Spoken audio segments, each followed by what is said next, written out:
What if the best meals you've ever tasted took just 10 minutes, and history nearly erased them? These aren't gourmet dishes or trendy TikTok hacks. They're the recipes your grandparents swore by. The quick, clever meals that got America through hard times, school mornings, and midnight cravings. From tomato soup cake toasties to canned chili casseroles, we're diving into 30 forgotten 10-minute recipes that once ruled American kitchens. They're simple, satisfying, and full of flavor. And once you try them, you'll wish you never stopped making them. Number 1. Tomato soup cake toasties. This recipe is one of the strangest culinary survivors from the Great Depression. And yet, somehow, it works. Instead of using milk to make a spiced cake, home cooks used condensed tomato soup. That swap gave the cake a subtle tang and color that made it unlike anything else. The batter typically included warm spices like cinnamon, clove, and nutmeg, ingredients you'd usually find in gingerbread. Once baked, the tomato soup cake was sliced and dipped in beaten egg, just like you do for French toast. Then it was pan-fried until golden on both sides. The result was a hybrid dish that didn't know whether it was breakfast or dessert, and it didn't need to. The flavor is surprisingly balanced, a little sweet, a little savory, and full of nostalgic charm. Grandmas served it at brunch, packed it in school lunches, and even brought it to church socials. It was a practical way to stretch pantry staples, and it delivered more than anyone expected. Today, most people have never even heard of it. But if you try it once, you'll find yourself asking the same question: why did this ever disappear? Number 2, creamed corn on saltines. When money was tight and time even tighter, this no-cook dish saved the day. All you needed were 2 basic ingredients: saltine crackers and a can of creamed corn. That's it. No oven, no microwave, no mixing bowl. You simply laid out the crackers on a plate and spooned the creamed corn directly from the can onto each one. The crunchy base combined with the soft, slightly sweet corn to create a bite that was strangely addictive. Some people added a sprinkle of pepper, a touch of shredded cheese, or even a dash of hot sauce if they had it, but most kept it simple. This was food that didn't pretend to be fancy. It was about getting something warm, or close enough, into your stomach fast with what you had. It's the kind of meal that defined mid-century kitchens, especially in rural areas or during hard economic times. Kids grew up on it, adults relied on it, and while it's been forgotten by many, those who remember it associate it with a sense of calm during chaos. It may not look like much, but creamed corn on saltines was survival food with soul. Number 3, Tang Pie Cups. In the 1960s and 70s, Tang wasn't just a powdered orange drink, it was a space-age symbol. After NASA astronauts took it to space, American homemakers brought it into every possible recipe, including desserts. One of the wildest and most beloved inventions was Tang Pie Cups. The recipe was stunningly simple. You mix Tang powder with whipped topping and sweetened condensed milk. That's it. The mixture turns into a citrusy mousse that you spoon into mini-gram cracker crusts or dessert jars. After chilling for about 10 minutes, it firms up into a silky, sweet treat that tastes like orange creamsicle pie. These little cups were cheap to make, incredibly fast, and looked surprisingly elegant for something made entirely from pantry staples. They showed up at birthday parties, church potlucks, and even school lunches. Some people added fruit slices on top or folded in mini marshmallows for a twist. It was retro dessert science at its best: fun, easy, and tasty. Today, Tang has fallen out of the spotlight, but this dessert deserves a second chance. One spoonful will take you right back to a time when everything futuristic came in powdered form. Number 4, Pickle Dogs. Don't let the name fool you. Pickle Dogs were genius in their simplicity and unforgettable once you tried them. This cold lunch recipe made its mark in the 1960s and became a lunchbox legend. You start with a standard hot dog, spread cream cheese over it, and roll it around a whole dill pickle spear. That's it. 3 ingredients, no stove, no fuss. Some variations use sliced ham or Bologna in place of the hot dog, especially in picnic or party settings. Others would slice the whole roll into bite-sized pickle dog bites and serve them as finger food at gatherings. But the original? Eaten straight from the fridge, wrapped in wax paper, and packed into lunchboxes across the country. The combination of tangy pickle, salty hot dog, and creamy cheese hits all the flavor buttons in one bite. It's bold, oddly refreshing, and surprisingly filling. It might look strange, but ask anyone who grew up with them. They're unforgettable. Pickle dogs are the kind of retro food that make you wonder why we ever moved on from making snacks this easy and fun. Number 5. Spam and applesauce bites. Spam had its heyday in the 1950s and 60s as a convenient, shelf-stable meat that could be turned into just about anything. But one of its most surprisingly delicious pairings was with applesauce. You'd start by dicing Spam into bite-sized cubes and frying them in a skillet until the edges turned golden and crispy. Then, just as they're caramelizing, you drizzle in a bit of applesauce. The sugar from the sauce clings to the salty pork, creating a sticky glaze that's sweet, savory, and addictive. It's the kind of dish that made appearances at church potlucks, backyard cookouts, and late-night snack raids. It takes no more than 10 minutes to make, and tastes like you put in way more effort than you actually did. Some families served these over rice or toothpicked them as party bites. Others kept it as a solo snack, just you, a fork, and a plate of sticky sweet bites that hit every nostalgic nerve. It's proof that even the most processed foods had their moment of glory when paired with a little home-cooked ingenuity. Number 6. Ketchup noodle curls. It's hard to believe now, but there was a time when ketchup was considered a legitimate pasta sauce in many households. Ketchup noodle curls were born from necessity. A quick, hot meal made from whatever you had on hand. You'd boil whatever noodles were in the pantry, spaghetti, elbow macaroni, even broken ramen, and toss them in a bit of butter or margarine. Then came the magic. A generous squirt of ketchup mixed right in. It might sound strange, but the result was oddly satisfying. The butter mellowed out the ketchup's acidity, turning it into a creamy, tangy sauce that clung to the pasta in all the right ways. If you were lucky, you'd sprinkle in some shredded cheese or crack an egg on top for extra richness. For many families in the 60s and 70s, this wasn't just a meal. It was a memory. Fast, cheap, and endlessly customizable, ketchup noodle curls were the go-to dinner when the fridge was bare and payday was still days away. It's the kind of comfort food that made the best out of hard times, and somehow still managed to taste pretty great. Number 7. Bologna coin fried rice. Bologna wasn't just for sandwiches. In the post-war years, when rice was plentiful and meat was scarce or processed, resourceful cooks got creative.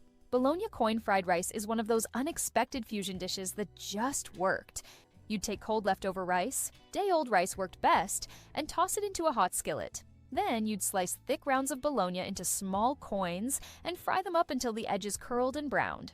Add in a splash of soy sauce or even a dash of Worcestershire if you were feeling fancy, and stir until the rice soaked up all that umami goodness. The result was a dish that tasted like it came from a takeout box, even though it was made entirely from American pantry staples. Some people added peas, scrambled eggs, or chopped onions if they had them, but the heart of the recipe was always the bologna. It was fast, flavorful, and made from what was already in the fridge. This dish is a perfect example of how 20th century American kitchens often blended global inspiration with whatever was cheap and available. Number 8. Peanut butter and lettuce sandwiches. This might sound like something out of a dare, but for a good chunk of mid-century America, peanut butter and lettuce sandwiches were just normal. You'd take soft white bread, spread on a thick layer of peanut butter, smooth or chunky depending on the house, and add a crisp leaf of iceberg lettuce. The lettuce added crunch and freshness, balancing the sticky richness of the peanut butter. Some people added a pinch of salt, or even a few slices of cucumber for an extra twist. It wasn't a dessert. It wasn't quite savory. It just was. And for millions of kids during the 1940s through the 60s, it was what showed up in their lunchboxes. This sandwich was born from necessity, of course. It was cheap, fast, and required no refrigeration. But it was also surprisingly refreshing, especially on hot days or when you were tired of jelly. In a time before peanut allergies and artisanal spreads, this combo ruled school cafeterias and factory lunch breaks alike. It may seem weird today, but try one and you might be surprised by how light and satisfying it actually is. Number 9. Instant coffee jelly cubes. Before espresso machines and drive-thru lattes, there were instant coffee jelly cubes, an elegant little dessert with serious grown-up appeal. You started by dissolving unflavored gelatin in hot water, then stirred in a few spoonfuls of instant coffee powder. After chilling it in the fridge, you were left with firm, coffee-scented jelly that could be cut into squares and served in little dishes. Some people topped it with whipped cream or a splash of evaporated milk for that cafe-style finish. It was a low-budget indulgence that felt upscale. Housewives in the 1950s served it at luncheons or kept it in the fridge for an afternoon pick-me-up. It wasn't about caffeine, it was about having something special at the end of the day that didn't require baking or fancy ingredients. Coffee jelly may have started as a trend in Japan, but the American version was its own thing. Minimalist, practical, and surprisingly delicious. It's one of those forgotten recipes that's overdue for a comeback, especially now that cold brew and jelly textures are trending again. Number 10. Tuna tater stackers. When your pantry is nearly empty, creativity kicks in. And that's exactly how tuna tater stackers earned their place in the Survival Recipe Hall of Fame. Start by cutting thick slices of potato and microwaving them until soft but still firm. Then stack them up like mini towers, layering spoonfuls of canned tuna between each slice. You can mix the tuna with mayo, mustard, or relish if you have it, or leave it plain for speed. Top the whole thing with a slice of American cheese and pop it back into the microwave until it melts over everything. The result is a fast, filling, single-serving casserole that looks far more impressive than it should. Some people added frozen peas, paprika, or breadcrumbs on top for texture, but the base recipe never needed anything extra to hit the spot.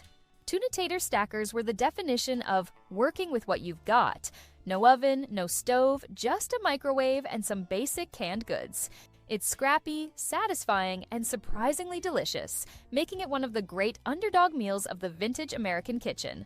Number 11. Cornflake-topped hot dog boats. This dish came straight out of mid-century community cookbooks, the kind with spiral bindings, faded typewriter fonts, and recipe names like Surprise Casserole and Mystery Meat Bake. Cornflake-topped hot dog boats may sound like a joke, but in the 1950s and 60s, they were a go-to dinner for busy moms who wanted something hot and filling that kids would actually eat. The method was simple. Take a hot dog, slice it lengthwise down the center, but not all the way through, and open it up like a little canoe. Then stuff the middle with whatever you had: chopped pickles, relish, a spoonful of mashed potatoes, or even a dab of ketchup. Lay a thick slice of American cheese right on top, letting it drape over the stuffed dog.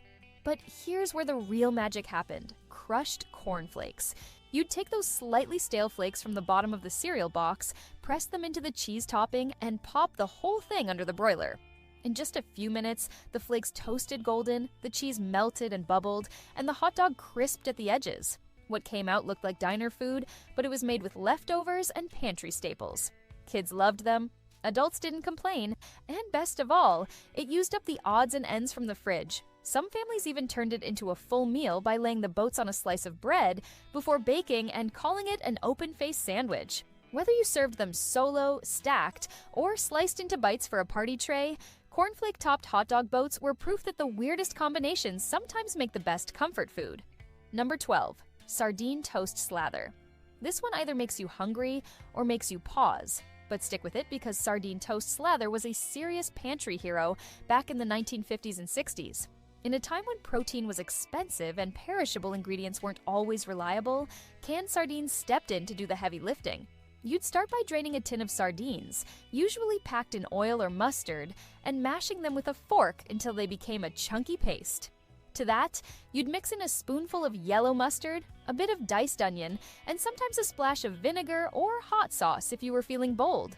Spread this mixture generously onto toasted rye or wheat bread, something sturdy enough to hold its weight, and you had a fast, filling, open-faced sandwich with real bite. Some folks added chopped pickles, others topped it with shredded lettuce or a slice of tomato to mellow the intensity.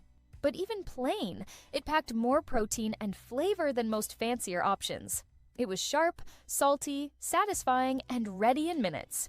Sardine toast was especially popular with working adults who needed quick lunches or late-night fuel that didn't rely on electricity or refrigeration. And while it might sound outdated, food lovers today are rediscovering it for its bold flavor and impressive nutritional value. If you've never tried sardines this way, it might surprise you how balanced and craveable it really is. What started as frugal food became one of the most unique, forgotten snacks of its time. Number 13. Sweet milk and crumbled biscuit bowls. This one takes us deep into Southern breakfast nostalgia. Sweet milk and crumbled biscuit bowls were a way to turn leftovers into something that felt warm, indulgent, and completely homemade. You started with leftover biscuits, dry, day-old, or even slightly stale. You'd crumble them into a bowl by hand, creating a fluffy, uneven base. Then you'd pour cold whole milk over the top, what Southerners often referred to as sweet milk, to distinguish it from buttermilk. Add a spoonful or two of sugar, maybe a splash of vanilla, and let it soak for just a minute or two. Long enough to soften the biscuit, but not so long it turned to mush. The result was a chilled breakfast treat that straddled the line between cereal and dessert. Some families added sliced bananas, strawberries, or canned peaches. Others left it plain. For kids, it was one of the first meals they could make on their own.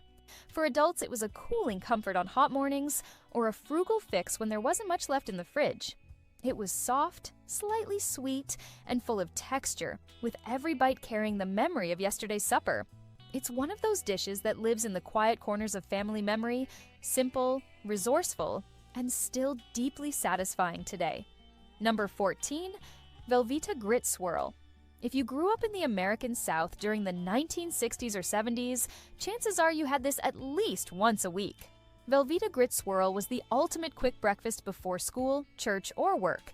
It started with a pot of quick-cooking grits, 5 minutes on the stovetop if that. These weren't the slow-cooked stone-ground kind, just the boxed version that every Southern pantry had tucked behind the flour and cornmeal.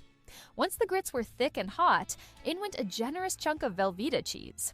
You stirred it in slowly until the golden square of processed cheese melted into a velvety swirl, turning the plain cornmeal into a salty, creamy comfort dish. Some families added black pepper or a spoonful of margarine for extra richness. Others topped it with crumbled bacon or chopped green onions. But the base recipe didn't need help. It was hearty, hot, and shockingly filling for something so cheap and fast. Church breakfast tables, diner counters, and big family gatherings often served it in bulk. It was affordable, easy to scale, and beloved by kids and adults alike. Velveeta Grit Swirl might not be fancy, but it delivered warmth and flavor in under 10 minutes, something every busy kitchen still needs. Number 15, JellO and Cottage Cheese Parfets. No dish screams mid-century Americana louder than a JellO and cottage cheese parfait. In the 1950s and 60s, this was considered not just a dessert, but sometimes a side dish, and it was everywhere. The prep was simple and fast. You started with cubes of set JellO, lime, cherry, or orange were the most popular. These were cut into bite-sized pieces and layered in a tall glass with scoops of cottage cheese. Some versions sweetened the cottage cheese with fruit preserves or canned crushed pineapple, while others kept it tangy and plain. The result was a layered treat that was cool, creamy, chewy, and a little strange, but in a good way. It looked beautiful, especially in clear glass cups, and it ticked all the boxes. Protein from the cottage cheese, fruit from the JellO or preserves, and enough novelty to get even picky eaters curious. These parfaits showed up at potlucks, school lunches, baby showers, and late-night snack counters. They were light, filling, and surprisingly balanced. Today, it might feel like a relic, but back then, this dish was the ultimate feel-good fusion of flavor, nutrition, and color. Number 16, mayonnaise fried toast. Before avocado toast and artisanal sourdoughs, there was mayonnaise fried toast, a frugal but genius fix that delivered diner-style flavor using only bread and mayo. You'd start with a slice of soft white bread, preferably a little stale. Spread a thick layer of mayonnaise on one side, then drop it mayo side down into a hot skillet. No flipping needed. The mayo acted like butter, sizzling and browning into a rich, savory crust that was golden, crispy, and shockingly flavorful. The result tasted like something you'd get at a greasy spoon, crunchy on the outside, warm and soft inside, with that unmistakable diner griddle flavor. This recipe was especially popular in rural kitchens where butter was either too expensive or rationed. Some folks added garlic powder, onion flakes, or even a sprinkle of cheese before cooking. Others kept it plain and served it with soup, beans, or just on its own. It was fast, comforting, and had that "why is this so good" quality that made it a secret weapon for home cooks. Mayonnaise fried toast proves that with the right technique, even the most humble ingredients can be transformed into something unforgettable. Number 17, apple butter and saltine stacks. Sweet and salty, crunchy and smooth. Apple butter and saltine stacks were a front porch classic. You didn't need a stove, a fridge, or even a knife if you were determined. This was a snack made for sitting outside with an iced tea, listening to the radio, and watching the world go by. All you needed were saltine crackers and a jar of apple butter. that rich spiced spread made from slow-cooked apples, cinnamon, and clove. You'd smear a dollop onto each cracker and stack them up into a little tower. Sometimes folks would go vertical, layering 5 or 6 with just enough apple butter to stick them together. Other times, they kept it to singles, laid out on a plate like little sweet canapés. The contrast was the magic. The dry, salty snap of the cracker against the dark, sticky sweetness of the apple butter. It was simple, satisfying, and didn't pretend to be anything it wasn't. These stacks showed up during card games, after-school snacks, or even as a midnight bite. They didn't need refrigeration, they didn't need fuss, and that made them perfect. Number 18, frosted flake-crusted French toast. Saturday mornings in 1970s, America often came with cartoons on the TV and this masterpiece on the breakfast table. Frosted flake-crusted French toast. It was the ultimate combo of kid-friendly sugar rush and practical leftover management. You started with bread that was just a little too dry for sandwiches. Think supermarket white, maybe a few days old. Dip each slice into a quick egg and milk batter, just like you would for regular French toast. But here's the twist. Press the wet bread into a plate of crushed frosted flakes before throwing it in a buttered skillet.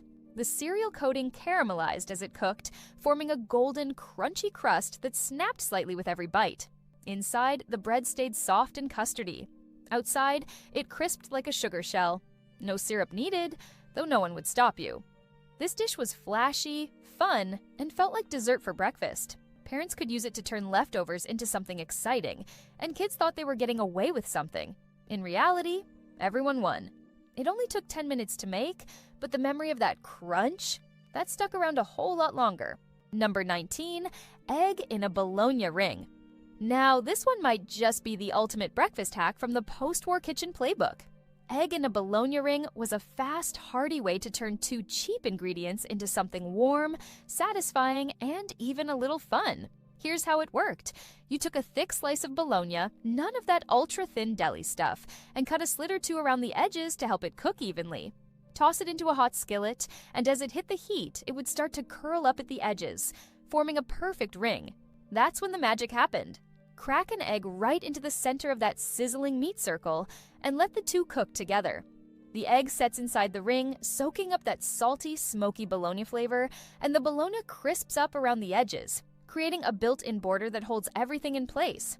No toast needed, no fancy pan, just a burner and a couple of minutes. Some folks added shredded cheese on top. Others served it open-faced on toast with a slice of tomato. But the basic combo, meat and egg in one pan, was already a win. It was a rebellious little breakfast that didn't care about appearances.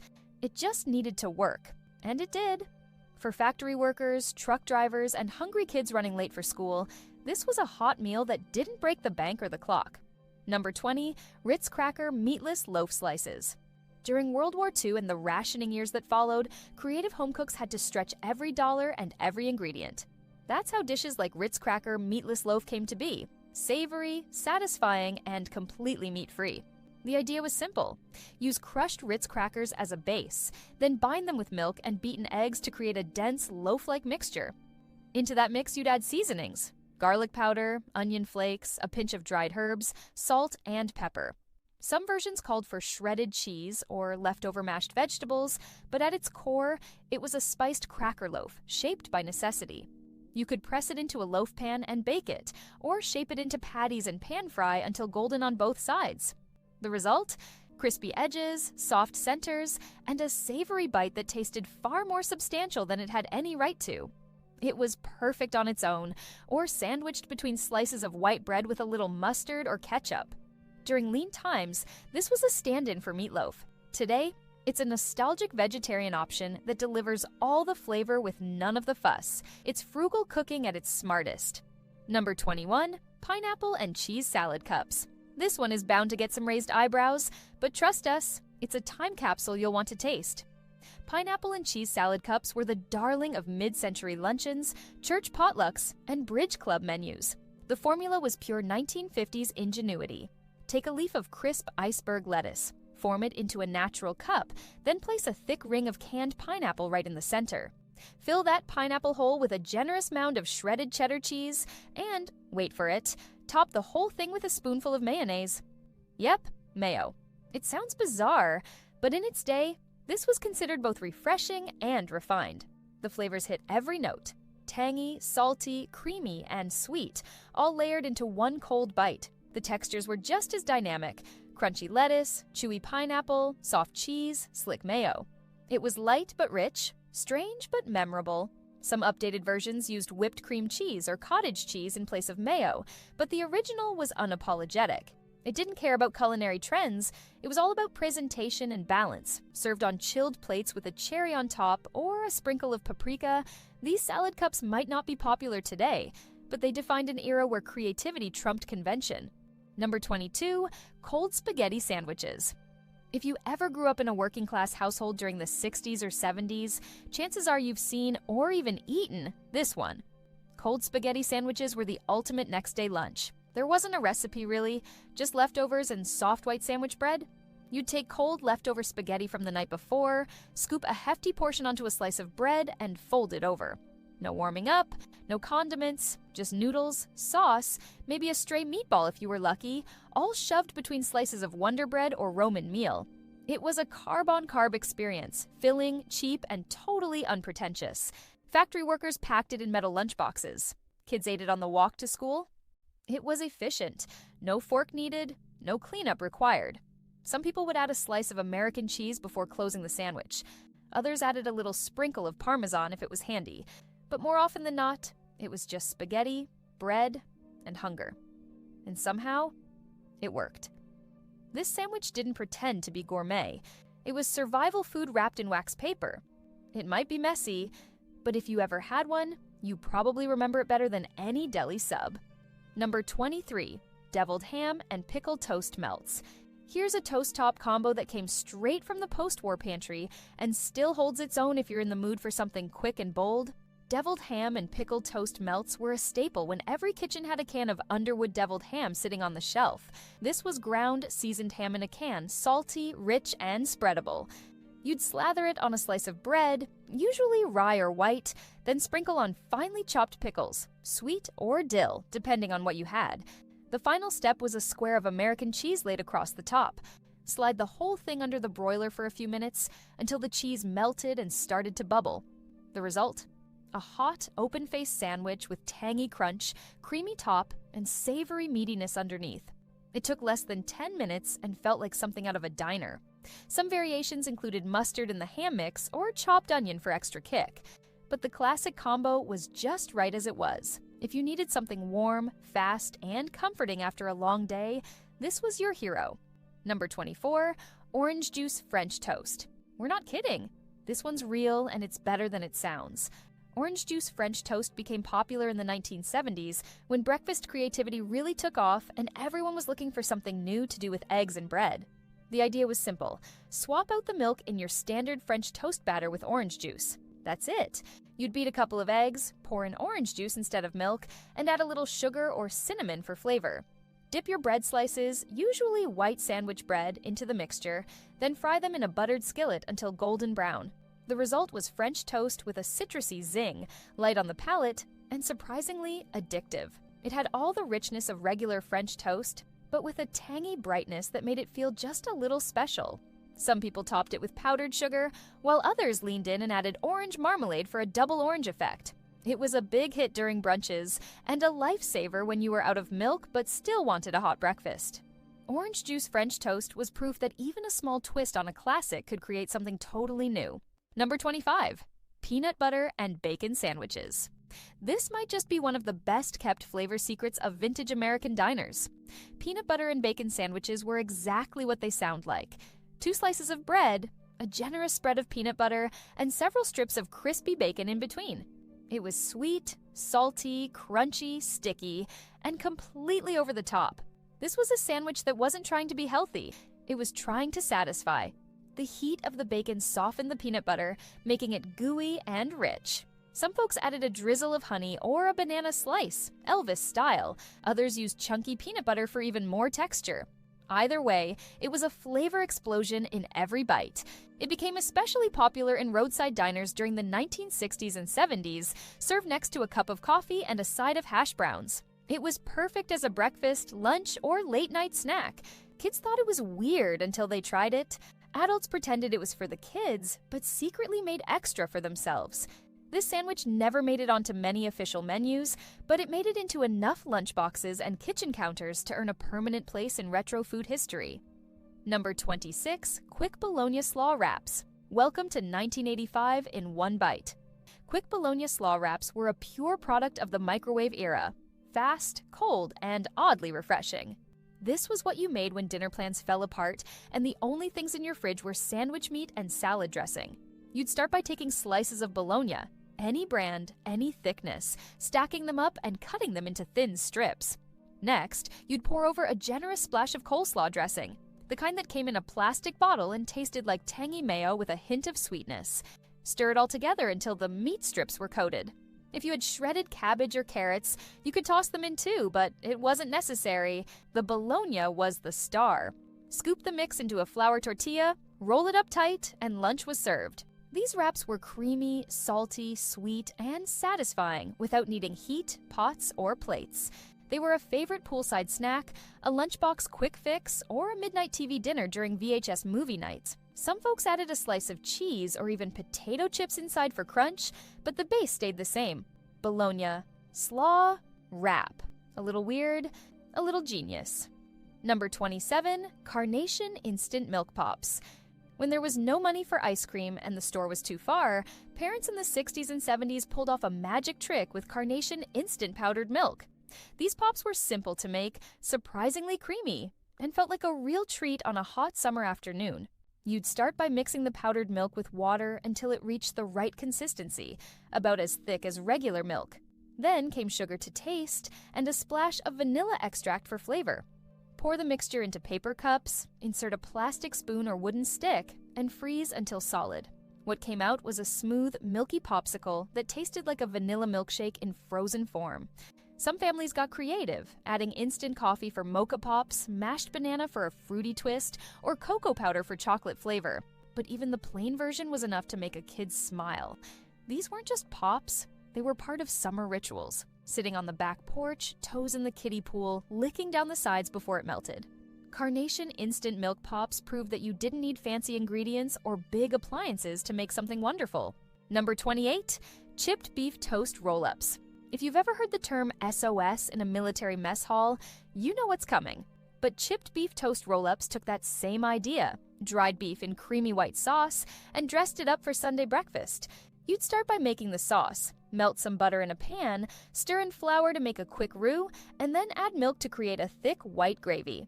Then stir in chopped dried beef from a jar or package, salty, lean, and shelf-stable. Once it thickened, instead of pouring it over toast like the classic version, you'd spread a spoonful across a slice of white bread, roll it up like a cigar, and toast it in a buttered skillet. The outside crisped beautifully while the inside stayed creamy and savory. The result looked fancier than it had any right to, almost like an hors d'oeuvre. Some people sprinkled paprika on top or served it alongside scrambled eggs and tomato slices. It was still budget food, still made from preserved meat, but it felt special. This dish walked the line between comfort and cleverness. A war ration turned brunch treat, ready in under 10 minutes and full of stories. Number 29, Canned Chili and Oyster Cracker Casserole. This dish was the definition of dump and bake, a throw-it-together dinner that fed a group on the fly. During the 70s and 80s, when casseroles ruled American kitchens, this one became a go-to for people who needed warm, hearty meals in a flash. You'd take a can or two of chili, any brand, beans or no beans, and pour it into a small baking dish. On top, scatter a layer of oyster crackers, those tiny round soup crackers that soaked up flavor while staying a little crisp. Then came the cheese. Slices, shredded, or whatever was left in the fridge, spread generously over the crackers. Some versions added chopped onions, jalapenos, or a few leftover veggies for bulk. It all went into the oven, or the toaster oven if you didn't want to heat the house, for about 10 minutes, just long enough to melt the cheese and crisp the top. The result? A bubbling, hearty, slightly crunchy chili bake that could serve a crowd or just one hungry adult. It was cheap, comforting, and endlessly adaptable. You didn't need a recipe, you just needed a can, a box, and a little heat. And for a lot of households, that was dinner. Number 30, Instant Mashed Potato Waffles. It doesn't get more creative than this. Instant mashed potato waffles took leftovers and turned them into something golden, crispy, and surprisingly gourmet looking. You'd start with leftover mashed potatoes, the kind from a box made with flakes and water or milk. If they were already seasoned, even better. Stir in an egg, maybe a little shredded cheese, some flour if you wanted them firmer, and your favorite seasonings, black pepper, garlic powder, even a pinch of paprika. Then scoop the mixture into a hot waffle iron. Within minutes, the potatoes would transform into crispy-edged waffles with a soft, fluffy center. You could serve them as is, topped with sour cream, green onions, or bacon bits, or treat them like a bread substitute, layered with ham and cheese, or even used to sandwich fried eggs. This recipe was all about stretching what you had and turning humble ingredients into something you'd be proud to plate. It was the kind of trick that made you feel like a food wizard, even when you were broke and tired. For families in the 70s and 80s, these waffles were a lifesaver. Quick, filling, and impossible not to love.